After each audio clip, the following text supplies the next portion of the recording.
Bom dia, como você está? Eu espero que bem. Hoje nós iremos conversar sobre mais um dos autorretratos de Jesus. E esse aqui em especial é o primeiro que a gente encontra nas Escrituras, em que Jesus fala que Ele é o pão da vida. E a passagem que nós iremos falar está lá em João, no capítulo 6, a partir do versículo 30, nós iremos ler até o versículo 51.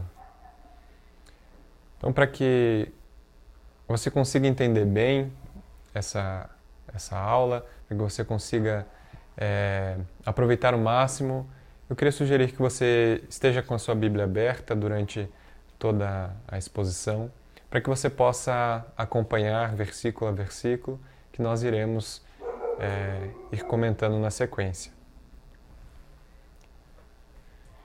Então, para que a gente possa entrar na nossa passagem propriamente dita, nós precisamos entender o contexto, precisamos entender o que estava acontecendo logo antes, então nós faremos a leitura. Bom, Jesus havia multiplicado os pães e peixes, na passagem bem conhecida de todos, e isso ele havia feito para aquela grande multidão. E logo após ele realizar esse milagre, esse grande milagre, as pessoas começam a falar, a declará-lo profeta, e a Bíblia vai dizer que eles queriam o proclamar rei à força. Diante disso, então, Jesus se retira por dizer que não era o momento para aquilo, então ele vai sozinho para o monte. Diante disso, então, depois disso, os discípulos pegam um barco, atravessam o rio, indo em direção a Cafarnaum, e então Jesus encontra eles no meio do rio, naquela passagem também bem famosa em que Jesus anda sobre as águas, e então ele se encontra com seus discípulos no meio do caminho e continuam até Cafarnaum. As pessoas então, no dia seguinte, posteriormente a isso, elas percebem que os discípulos haviam ido sozinhos e que Jesus não tinha ido com eles, não tinha pego um barco para ir. E então as pessoas vão até Cafarnaum, essa multidão, e encontram Jesus lá. E então, intrigados diante disso, de como Jesus chegou, sendo que ele não foi junto com os discípulos, começam a perguntar como ele chegou lá. Jesus então responde que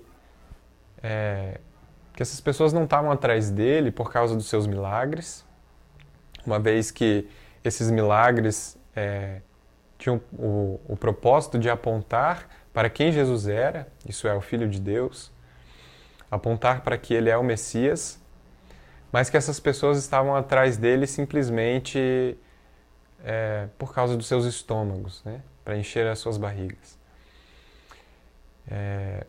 Ou seja, eles estavam apenas buscando uma satisfação terrena. E Jesus exorta eles, então, diante disso, e falando que eles se preocupavam apenas com o alimento terreno e não com o alimento eterno. Então, diante disso, nós vamos fazer a leitura a partir do versículo 30. João 6, versículo 30. Então lhe perguntaram: que sinal miraculoso mostrarás para que o vejamos e creamos em ti? Que farás? Os nossos antepassados comeram maná no deserto, como está escrito: ele lhes deu a comer do pão dos céus. Declarou-lhes Jesus: digo-lhes a verdade. Não foi Moisés quem lhes deu o pão do céu, mas é meu Pai quem lhes dá o verdadeiro pão do céu. Pois o pão de Deus é aquele que desceu do céu e dá vida ao mundo. Disseram eles: Senhor, dá-nos sempre desse pão. Então Jesus declarou: Eu sou o pão da vida. Aquele que vem a mim nunca terá fome. Aquele que crê em mim nunca terá sede. Mas como eu lhes disse, vocês me viram, mas ainda não creem. Todo aquele que o Pai me der virá a mim, e quem vier a mim eu jamais rejeitarei. pois desci dos céus não para fazer a minha vontade, mas para fazer a vontade daquele que me enviou. E esta é a vontade daquele que me enviou, que eu não perca nenhum dos que ele me deu, mas os ressuscite no último dia. Porque a vontade de meu Pai é que todo aquele que olhar para o Filho e nele crer tenha a vida eterna, e eu o ressuscitarei no último dia. Com isso, os judeus começaram a criticar Jesus, porque dissera: Eu sou o pão que desceu do céu. E diziam: Este não é Jesus, o filho de José? Não conhecemos seu pai e sua mãe? Como ele pode dizer: Desci do céu? Respondeu Jesus: Parem de me criticar. Ninguém pode vir a mim se o Pai que me enviou não o atrair. E eu ressuscitarei no último dia. Está escrito nos profetas: Todos serão ensinados por Deus. Todos os que ouvem o Pai e dele aprendem, vêm a mim. Ninguém viu o Pai, a não ser aquele que vem de Deus. Somente ele viu o Pai. Asseguro-lhes que aquele que crê tem a vida eterna. Eu sou o pão da vida. Os seus antepassados comeram maná no deserto, mas morreram. Todavia, aqui está o pão que desce do céu, para que não morra quem dele comer. Eu sou o pão vivo que desceu do céu. Se alguém comer deste pão, viverá para sempre. Este pão é a minha carne, que eu darei pela vida do mundo. Então, como eu falei, nós vamos ir seguindo os versículos. Se você puder ir acompanhando à medida que eu for falando, você vai olhando a que me refiro nos versículos. Nós começamos ali, então, comentando sobre o versículo 30 e o 31. Então, naquela época, havia uma crença de que o Messias seria o segundo Redentor, uma vez que Moisés, que veio antes, seria o primeiro Redentor para o povo. E esse Messias, então, o segundo Redentor, invocaria, traria o maná do céu, assim como fez Moisés. Então, o milagre da multiplicação dos pães serviu para aquelas pessoas, aquela multidão, levantar especulações de que Jesus era, então, esse profeta prometido, esse segundo Redentor, assim, semelhante a Moisés. Então, eles esperam que Jesus repita o milagre do maná, como foi feito lá no deserto,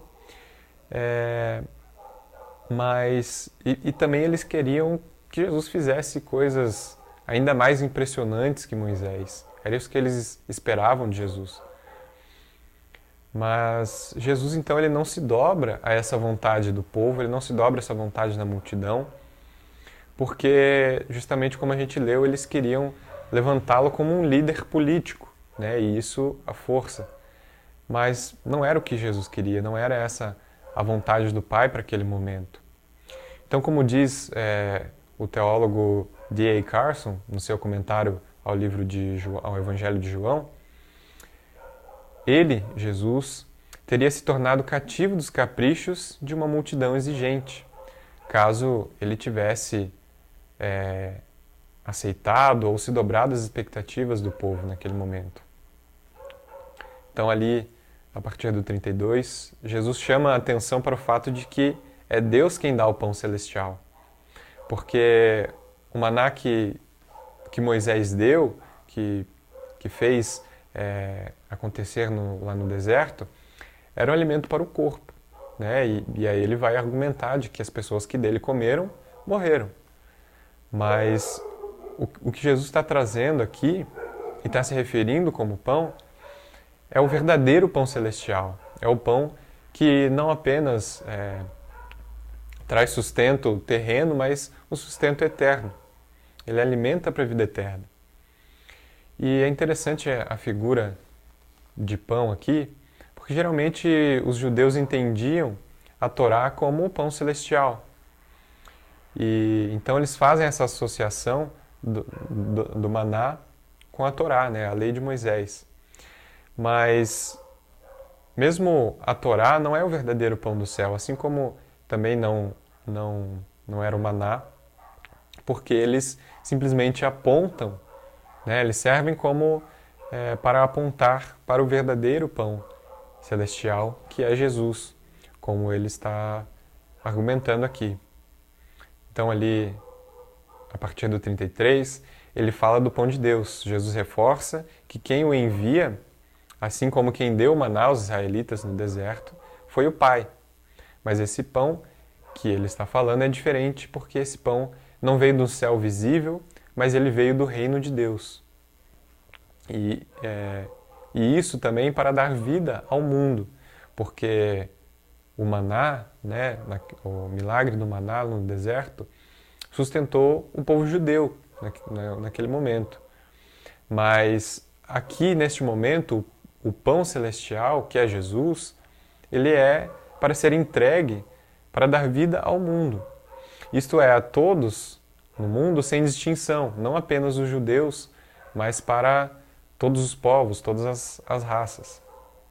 A partir ali do 34, então, a multidão faz um pedido a Jesus como quem ainda não entendeu o que ele está querendo dizer.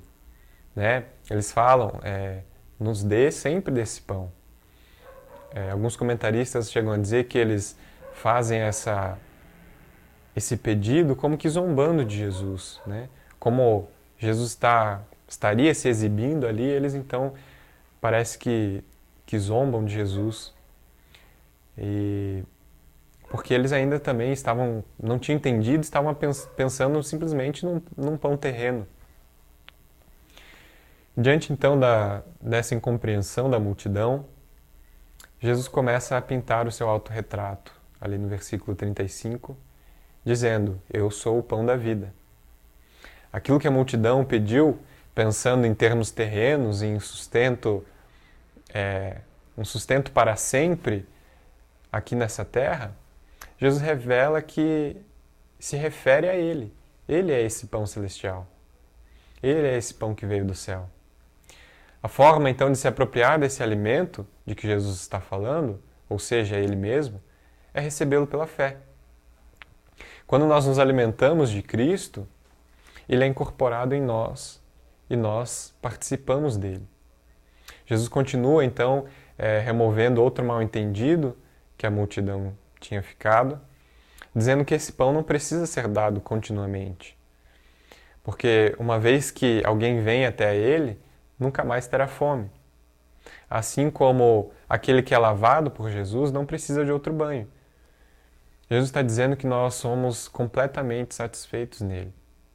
Porque o alimento aqui nessa terra nos sustenta por um tempo, algumas horas, em seguida nós precisamos nos alimentar de novo para não morrermos de fome. Mas diferente do alimento terreno, Jesus então nos satisfaz por completo e para a vida eterna. Jesus ainda adiciona que não apenas não mais terá fome, mas também não terá sede.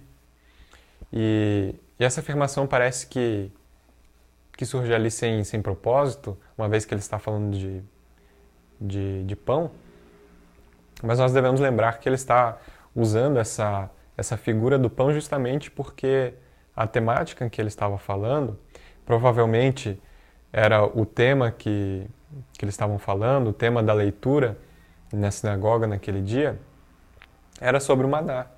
Então Jesus usa a figura do pão nesse contexto, mas também é bom nós lembrarmos que os judeus usavam a palavra pão para se referir a uma refeição qualquer.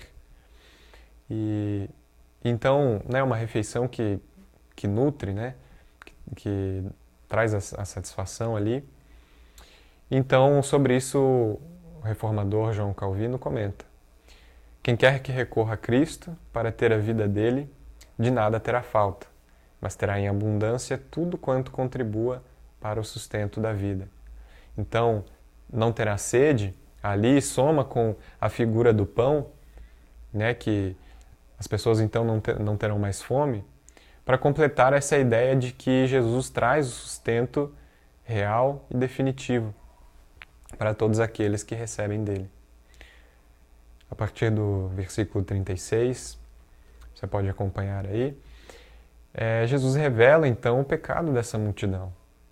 Como afirma o D.A. Carson, eles viram somente um homem poderosamente capacitado, um rei em potencial, não um filho de Deus que perfeitamente expressa a palavra e os feitos do Pai. Eles viram somente pão e poder, não o que ele significava. Essa multidão testemunhou o revelador divino em serviço, mas somente sua curiosidade, apetites e ambições políticas foram despertadas, não sua fé. Diante disso, então, quando se rejeita o Pai, nós podemos entender, quando se rejeita aquilo que o Pai dá, aquilo que o Pai nos entrega, rejeita-se também o próprio Pai. Quando se rejeita, então, Jesus, rejeitamos o próprio Pai. A partir do versículo 37, então, as pessoas se opõem, Jesus está falando ali, e nós podemos ver como, muitas vezes, argumentos que se opõem à fé cristã, afirmando que a mensagem de Deus falhou, uma vez que o povo continua sem crer.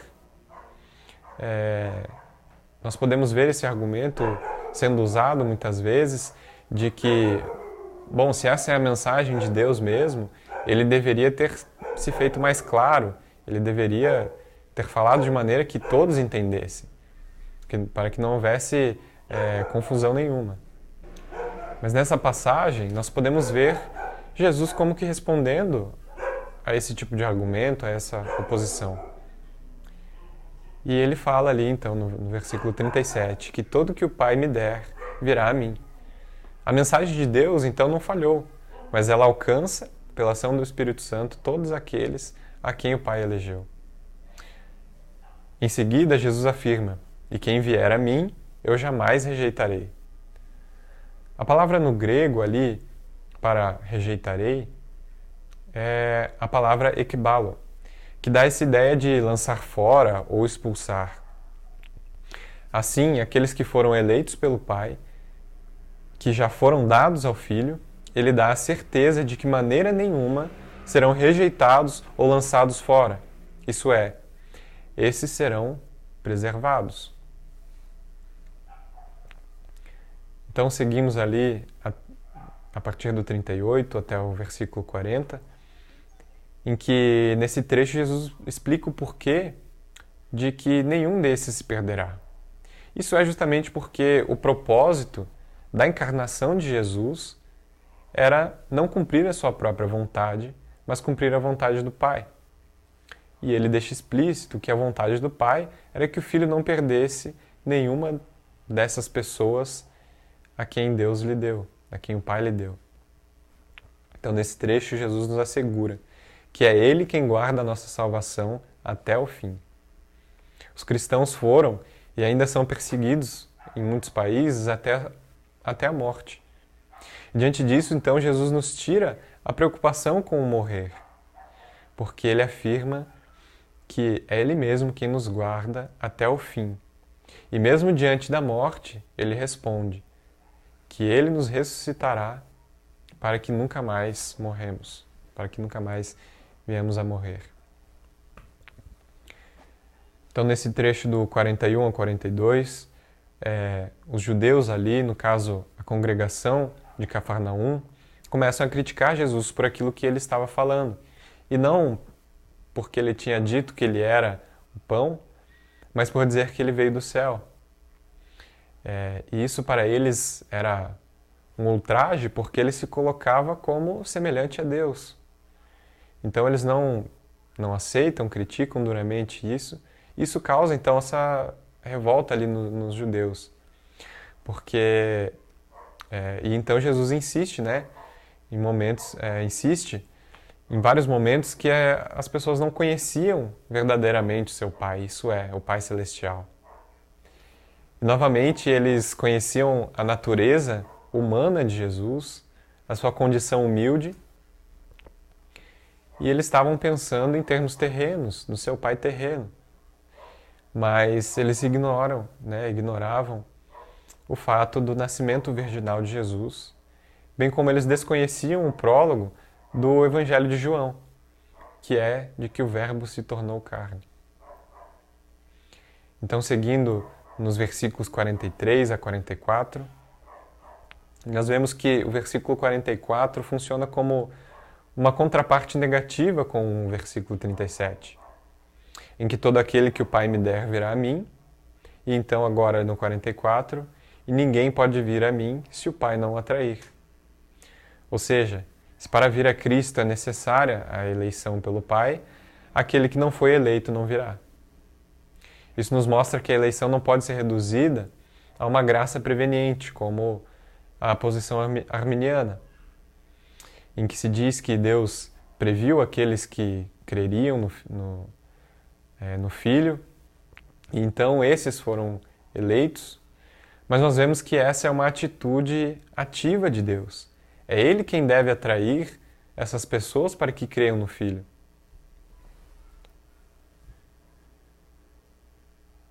Esse argumento, como nós iremos ver novamente mais à frente, é um argumento, a gente pode ver que é um argumento circular. Então, o Pai precisa atrair aqueles a crerem no Filho, e aqueles que creem no Filho são porque foram atraídos pelo Pai. E é justamente, Jesus não parece pensar em uma confusão nessas questões, mas ele simplesmente traz isso como um fato e como as coisas acontecem. No versículo 45, então, Jesus explica como se dá essa atração que o Pai exerce. E diferentemente do que afirmam os que criticam essa doutrina, que seja a da graça irresistível, Deus não nos toma à força. Ele não é desagradável ao nos chamar e, acima de tudo, Ele não nos atrai contrariando nossa própria vontade. Pelo contrário, Ele nos faz apaixonar por Ele, de maneira que nós não conseguimos olhar e não sermos atraídos por Ele. De maneira em que a nossa própria vontade perversa é então transformada para chegarmos de bom grado a Ele. Como um homem ou uma mulher que se apaixonam por alguém e não conseguem mais ver essa pessoa e não se sentir atraídos por ela. Jesus continua dizendo que todos serão ensinados por Deus. Isso é o cumprimento de uma promessa lá do Antigo Testamento. E Jesus está parafraseando o trecho de Isaías 54, versículo 13, trazendo justamente a ideia de que essa atração é um ensino, ou seja, uma iluminação interna plantada pelo próprio Espírito Santo. Essa iluminação interna, como vemos ali no 46, entretanto, não é uma experiência de conhecimento direto e pessoal do ser humano para com Deus. Mas, uma vez que apenas Jesus viu o Pai, apenas o Filho viu o Pai, Ele é esse mediador desse conhecimento do Pai. Pois nós só conhecemos a Deus se ouvimos o Filho, pois o Filho fala sobre o Pai. E justamente nós podemos ver aqui esse argumento circular que simplesmente mostra como essas duas coisas acontecem em conformidade. O trecho do 47 ao 48, então, fala sobre a ação do Pai de atrair para o Filho e do Filho de revelar o Pai. Vemos que isso se mostra na realidade concreta como o crer. Ou seja, isso se expressa nas nossas vidas aqui como o ato de crer. Isso tira, então, qualquer ideia de mérito do próprio crer no Filho, uma vez que todo esse processo ocorre segundo a graça de Deus. E é interessante que a ação de Deus aqui, em nenhum momento, remove a ação humana, porque ainda há o crer. O crer é a ação humana. Mas isso acontece a partir da graça de Deus. Isso acontece a partir daquilo que Deus faz. Nós vemos então ali do versículo 49 ao 50, Jesus retomando a metáfora do maná, dizendo que o maná era útil para a vida terrena, mas aqueles que comeram dele morreram. Jesus então novamente vai falar que ele é o pão que veio do céu. E aquele que se alimentar dele, ou seja, se apropriar de Jesus e da sua obra redentiva pela fé, a vida eterna é o resultado seguro. No 51, então, Jesus retoma o seu autorretrato como o pão vivo, ou o pão da vida, dizendo que esse pão é a sua carne que será dada pela vida do mundo. Isso nos remete, então, ao seu sacrifício vicário, de forma que ele se entrega voluntariamente em substituição pelos nossos pecados. Nós vemos, então, que Jesus fala do mundo se referindo ao mundo sem distinção de pessoas. Não está voltado simplesmente para um grupo de pessoas, como no caso o maná foi simplesmente, exclusivamente para os judeus, mas Jesus está falando sem distinção de povos, não apenas judeus, mas gentios, pessoas de todos os lugares, de todos os povos, de todas as línguas e nações. Diante disso, então, nós podemos tirar algumas conclusões. Eu gostaria que você me acompanhasse em cada uma delas. Em primeiro lugar, Jesus afirma diversas vezes toda essa passagem que Ele é o pão que dá a vida eterna. Diferente do maná, que alimentou, mas não deu vida. Isso nos remete ao fato de que o mundo está morto. Se nós precisamos de algo que nos dê vida, é porque estamos mortos. Como afirma diretamente o apóstolo Paulo lá em Efésios 2, versículo 1, vocês estavam mortos em suas transgressões e pecados. Nós só precisamos de que venha a vida, de que venha o pão que nos dê vida eterna, porque nossa condição é de morte eterna. Então nós precisamos de que venha o pão, de que venha Jesus e mude essa realidade. Em segundo lugar, como afirma o reformador João Calvino em seu comentário no Evangelho de João, a razão por que Cristo desceu a nós é que ninguém podia subir até Ele. O mundo morto nada produz senão morte. Por isso a própria vida precisa vir até nós para que nós vivamos. Isso nos remete ao fato de que a salvação para este mundo nunca estará neste mundo, nas coisas deste mundo, na política, no entretenimento ou qualquer outra ação que nós, seres humanos, possamos fazer ou ter. Isso significa que a salvação para nós precisa vir de fora, precisa vir de um lugar que não é a terra. E por isso Jesus vem do céu. Ele se esvazia da sua glória, vem de onde ele está, para chegar então trazendo a vida, a única maneira de se haver vida nesse mundo de morte.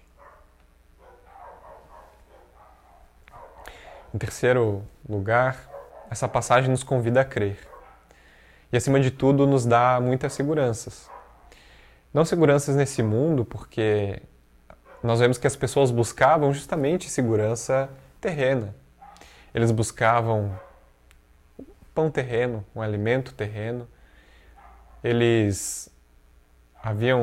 Havia passado pouco tempo desde que Jesus tinha multiplicado pães e peixes. Eles tinham enchido suas barrigas e eles estavam querendo mais. Eles estavam querendo mais pão, mais alimento, para que a cada dia, e eles falam, nos dá sempre desse pão, para que eles pudessem ter um suprimento de alimento durante a sua vida. Mas como Jesus fala que os seus milagres, e lendo os evangelhos nós vemos que Jesus faz muitos milagres, incontáveis milagres, mas esses milagres não nos devem fazer nos aproximar de Jesus com interesse. Os milagres que nós lemos não nos devem fazer nos aproximar de Jesus com aspirações terrenas.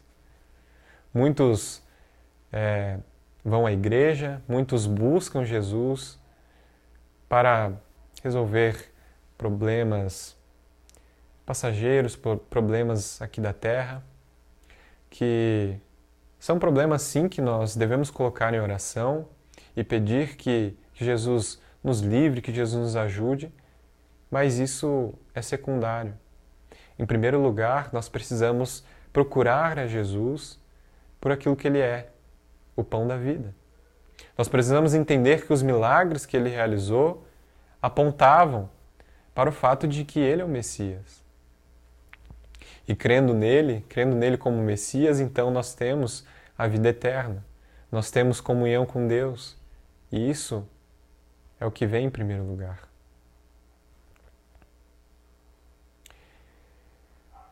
E essas seguranças, como eu falei, que esse trecho nos traz, é de que Deus elegeu o seu povo e que essas pessoas serão atraídas a crer em Jesus Cristo. E que é Ele mesmo quem se encarrega de preservar os eleitos. Isso me traz uma segurança imensa, porque se dependesse de mim permanecer até o fim, eu certamente não conseguiria. Se dependesse de nós, seres humanos, permanecer justos, limpos até o fim, não seria possível sermos salvos. Mas aquilo que é impossível ao homem é possível para Deus. E é por isso que é Ele quem se encarrega de nos preservar. É Ele quem se encarrega de não deixar que nós venhamos a se perder. E isso nos dá, e apenas isso pode nos dar, a plena certeza da salvação em Jesus Cristo.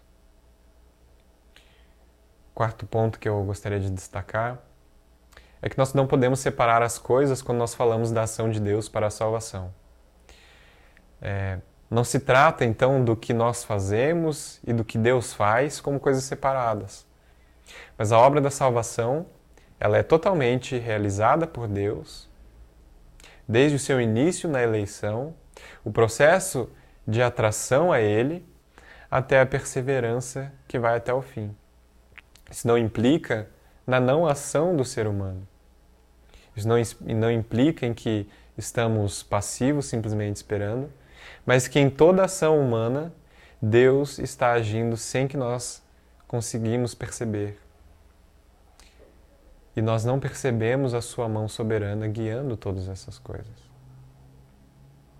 Como afirma novamente João Calvino, quanto ao modo de atrair, ele não é violento, ao ponto de compelir os homens por força externa, mas ainda é um poderoso impulso do Espírito Santo, o qual faz com que as pessoas queiram quando anteriormente estavam indispostas e relutantes.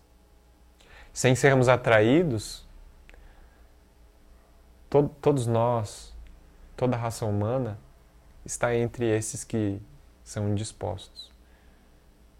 Sem a atração de Deus, sem que Ele venha ativamente nos atrair a Ele, nós somos esses que não querem, somos esses que fogem de Deus.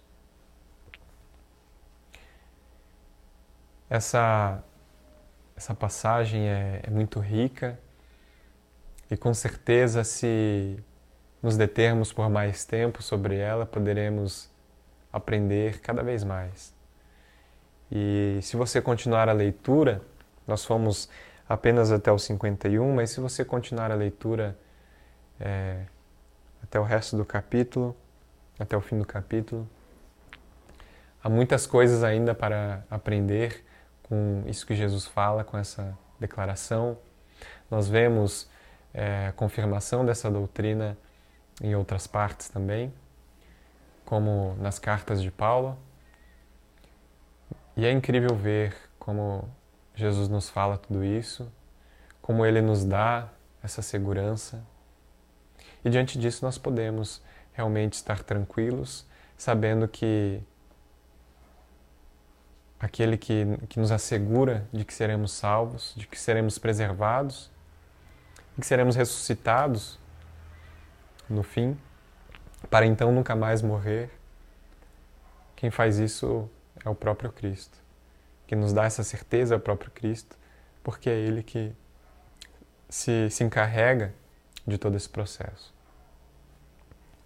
Diante disso, nos resta crer, como essa passagem nos chama assim a crer e agradecer a Ele por isso, porque nós certamente não merecemos e não conseguiríamos alcançar isso. Vamos orar? Senhor Deus, nosso Pai, obrigado. Obrigado, Senhor, porque pelas palavras de Jesus nós aprendemos que estamos tranquilos, Pai. Porque não depende de nós, não depende, Pai, das nossas forças, não depende das nossas capacidades, porque certamente nós não temos, Pai, capacidade alguma de nos salvar.